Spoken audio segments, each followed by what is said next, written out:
I'm Galen Reynolds, a professional ultra trail mountain runner for Montaigne, and this is my training leading into the Tour de Geants 2024. I'm going to be going over two areas, how I train physically and how I train mentally for a challenge like the Tour de Geants. Let's dive in. And we're going to get into the physical training, running, stretching, strength, all that kind of stuff.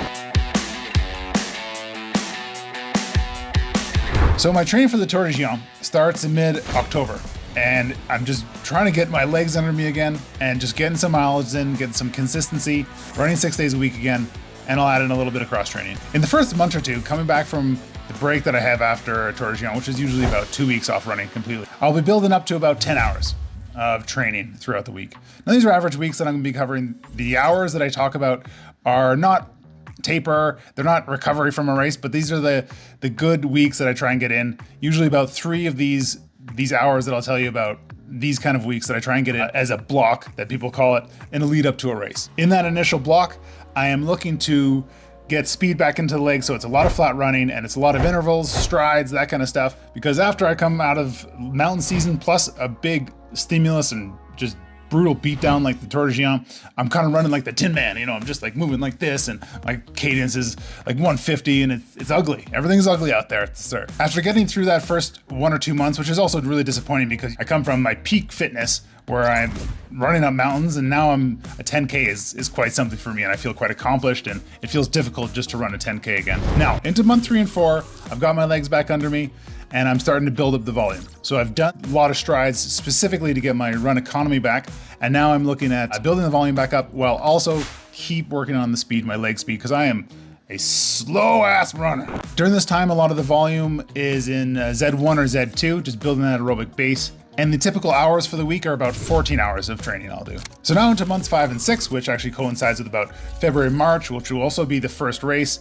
Mountains aren't obviously open, it's still snowy.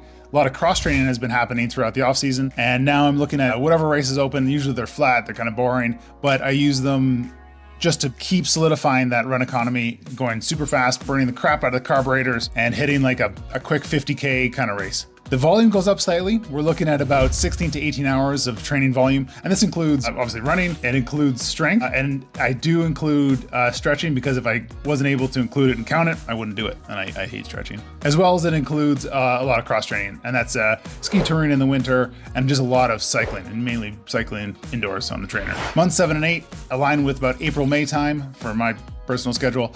And that is also when the mountains are opening, at least the lower portion of the mountains are opening. Snow's melting. You can access probably about 1,500 meters now into the mountains, maybe 2,000 on some lucky ones. I'm keeping the volume at about 16 to 18 hours per week. I find this, make sure I don't get too worn down, because still there's a lot of time till my A goal in September, which is a 200 miler. Every week I'll now have a dedicated mountain day, which is about the long run, which is about 3 to 5 hours in the mountains, with a lot of elevation gain. During this time, I'll also have my first hilly or mountainous, slightly mountainous run, where it'll be about a 50 miler, 80K, maybe 100K, just looking to gain a lot of elevation gain. It won't be in the mega mountains, so the altitude won't be very high, but you still get that stimulus in the legs from having quite a bit of elevation. Months 9 and 10 of the training season, now we're into the big mountains. Snow's mostly melted, and you can get into quite high altitudes. Now my training starts to pick up quite a bit. I'm at about 20 hours a week of training, and this is when I have 2 dedicated mountain days a week. It'll be back-to-backs of a long run, and then following that up with a medium long run as well. And now I actually stay out of the hills, because I'm trying to make sure my running economy doesn't get destroyed by spending too much time in the mountains, which I'm very susceptible to. So the rest of my running is generally done in flats, and I'm still keeping up the strides, and I am doing 1 day a week of intervals. This is the part of the season now where I'll try and get in a mountain race to test gear, test new shoes, whatever, new kit, and as well as honing any changes I made to the nutrition plan. Now that race is a dress rehearsal for the Tour. So anything new that I want to try this year, I try in this race, and then it'll carry over, if it works, to the Tour. Now month 11, this is August time, as well as a little bit of September, but really that's taken up with the taper range of the Tour. This is big time, this is exciting. Now I don't worry about my running economy anymore. I'm spending 3 days in the mountains.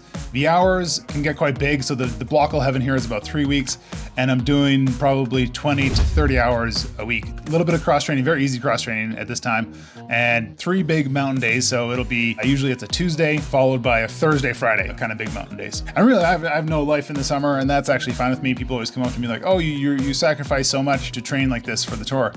And I'm just like kind of agreeing with them to be nice, but really I don't agree with them at all inside, because really if life wasn't there and I didn't have to work, and probably my coach would also tell me not to do this, but I would spend all day, 7 days a week in the mountains. All right, now I'm gonna really focus specifically on 1 week, just so you can see what I get up to in a heavy week. This will be, say this is one of the weeks in August where really all I'm doing is training. It's really intensive, and it's training and recovery.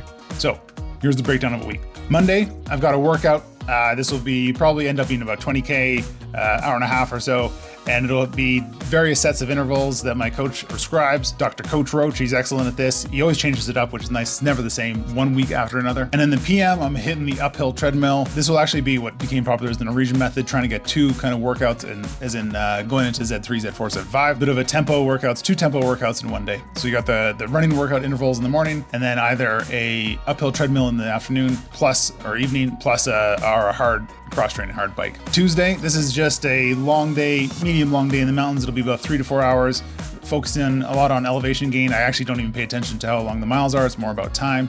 And this is easy, so I don't really think too much about it. It's just a really fun day out. Usually I'll kind of make this an adventure day, trying out new routes and stuff. Wednesday, easy day. 12K run, that's it, couple strides. This is mostly a recovery day. A Thursday, this is the day I always look forward to. This is my massive mountain day. This can stretch anywhere from 6 to even 9 hours, sometimes maybe 10 if I get lost. My coach integrates a stimulus, like a workout, into this long run. So it'll be a warm up, say 30, 45 minutes, and then it'll be push for 1 hour at tempo or hard. And that's really fun. And it's really kind of like does mimic a race, because I'll be going quite hard. And throughout that run itself, any of the uphills, I'm actually going quite hard on. So these runs are typically, in terms of distance, which I don't really pay attention to, but it can be anywhere from 35K to even 50K and 3,000 meters of elevation gain. Friday, this is where we hit the back-to-back, back in the mountains again, a little bit shorter. So it could be 4 to 6 hours. And then if I do have the time, I will throw a strength workout. This is all depending on feel. If I'm totally destroyed, I just skip it, as well as a very easy zone 1 kind of cross training. Saturday is a day off, completely day off. Although one of my worst sessions that I do is a stretching strength routine, which I really don't like stretching, so this is painful. Sunday is an easy day, about 20K with some strides. Maybe we'll get on the cross trainer, do a little bit of biking, but that's about it. And then all that combined does equal to sometimes up to 30 hours a week. So now physical training is taken care of, and I do focus quite a bit on the mental training. And this is something that actually you get quite a bit, or I got quite a bit from doing the physical training. When it's a really sucky day out there, it's hard, I don't know, the conditions are bad, you're getting lost, the pace is off, you're feeling awful, the humidity's up, heat's up, or it's too cold, or whatever, you're out of water. These are the days I really look at when everything else is going wrong, and I say, you know what, I'm gonna chalk that up to a mental training day. Because you just can call on these things like, hey, I got through that training session, or actually one of the better ones is races that don't go well at all. I got through this race, this Tour de Géant, or whatever your worst race was. My worst race was one of the Tour de Géant, so I was like, yeah, I suffered through there, and I still got through, so I can do this. This is recalling on old experiences. So through the physical training plus racing, you actually gain these. You're doing mental training already. And all those tough sessions and those hard races, you're just hucking shit around. It's just like just a big pile of shit, and you're just hucking shit, and you've got that in the barn. You've got a bunch of pile of shit that you can call on anytime you need. I love reading all the books on sports psychology and different things, and I don't know if it's bro science or just normal science, but apparently meditation is great. I hate meditating, but I try and do it best I can. Do breathing exercises as well, just using an app on my phone called Breathe, I think. Anyway, I'll link all the stuff I'm talking about down below. And one of the big things I took on last year that I actually think has probably been the most beneficial, apart from the physical training and the mental benefits you get from that, is taking on a sports psychologist. So check this out. Here's a call from the latest sports psychologist meeting I had. What are a couple of your goals, a couple objectives that you have for the upcoming year? Yeah, so TDG, big one, obviously. And the time goal for this time around, well, I guess taking last year was 70 hours. So I have a 70-hour A goal that I'm looking at. And then B goal, C goal?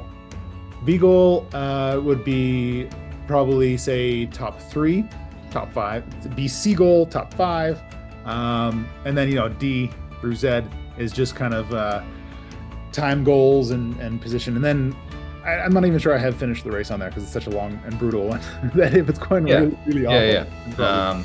Stay alive kind of thing. So Yeah, that's not on there. I really suggest with goals and goal setting and stuff like this that we take that pyramid, the A through said goals there, and we flip them upside down. So first goal for TDG, way you set yourself up and everything like that, staying alive, hydration, nutrition, sleep. All of that's going to set the stage then for you to potentially be top 5. If you're top 5 or in the mix for the top 5, that's going to set the stage for you to then launch into top 3. If you're in the top 3, that's going to idealistically, depending on the pace of the race and everybody and the conditions and the weather and all that, that'll set the stage then for that potential time goal of 70 hours. So by flipping that, you are able to focus a little bit less on the external and the others around you and stuff, and you're able to then focus on sort of my next point of doing the best with what you got, controlling the controllables in your arena, in your realm, which for a race, an event of the duration of TDG with the myriad of variables that's in it, is probably one of the most useful tools you could continue to learn for this event. Is excellent guy and truly beneficial. Like the way someone else just comes in, even if you kind of feel like you know it, but then you have someone reinforce it and say, yeah, you're not wrong. And it gives me different tools that I didn't have before to get through those really tough times in races. And he really helps with reframing situations, different ways to look at it, different perspective. Excellent thing if you have the opportunity. Anyway, that's the training, mental and physical, leading into the Tour de Géant 2024. If you got any comments or things you want me to cover, just let me know down below. Thanks so much for watching, and I'll see you next time. Good job!